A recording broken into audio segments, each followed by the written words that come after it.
Hai, Assalamualaikum warahmatullahi wabarakatuh. Salam sejahtera dan selamat pagi semua. Saya ingin mendoakan semoga anda semua sihat walafiat di mana juga anda berada. Pastikan ada dalam rumah dan bukan merayau-rayau ataupun bukan berkeliaran ya. Kerana tahukah anda bahawa sekiranya anda didapati merayau-rayau di luar rumah, anda boleh dikenakan tindakan denda sebanyak RM1,000 ataupun penjara 6 bulan ataupun kedua-duanya sekali. Lagi parah kan?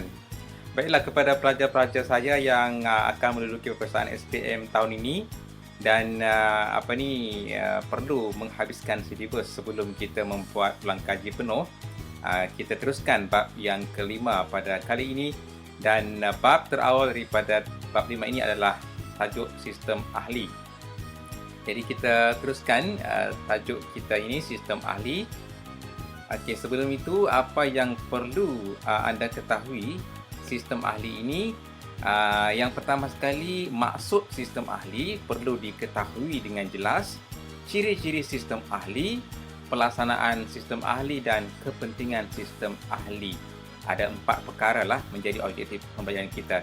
Jadi selepas pembelajaran kita tamat, pastikan anda menguasai keempat-empat perkara tersebut. Baiklah, kita mulakan dengan sistem ahli. Apakah yang dimaksudkan dengan sistem ahli? Baik, sistem ahli merupakan sistem yang melatih penduduk tempatan dan kaum lain untuk menerajui pentadbiran tanah Melayu. Kita ulangi sekali lagi. Sistem ahli merupakan sistem yang melatih penduduk tempatan dan kaum lain menerajui pentadbiran tanah Melayu. Dua perkara yang ditandakan di situ sangat penting untuk difahami ya.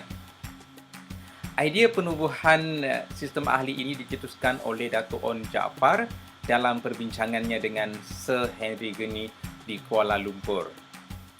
Sir Henry Gurney mencarangkan agar model negara Kenya dan Rhodesia Utara dilaksanakan di tanah Melayu.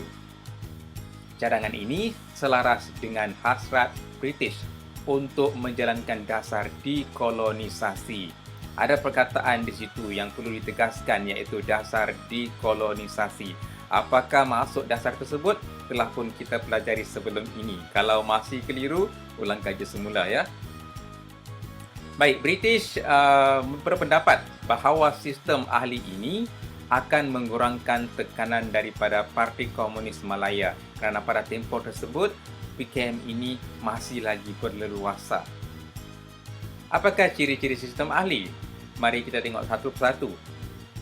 Yang pertama, sistem ahli ini merupakan kabinet bayangan yang terdiri daripada beberapa orang pegawai tadbir dan tokoh masyarakat.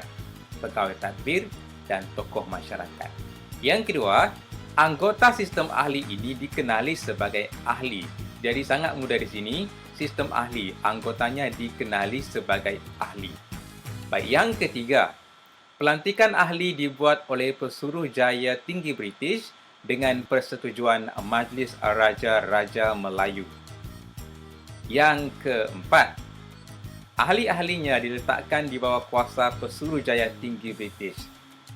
Dan yang kelima, yang satu lagi, ialah ahli-ahlinya merupakan 9 orang anggota, iaitu 3 orang Melayu, seorang Cina, seorang India dan 4 orang pegawai British. Sekali lagi, 9 orang ahli, 3 orang Melayu, seorang Cina, seorang India dan 4 orang pegawai British.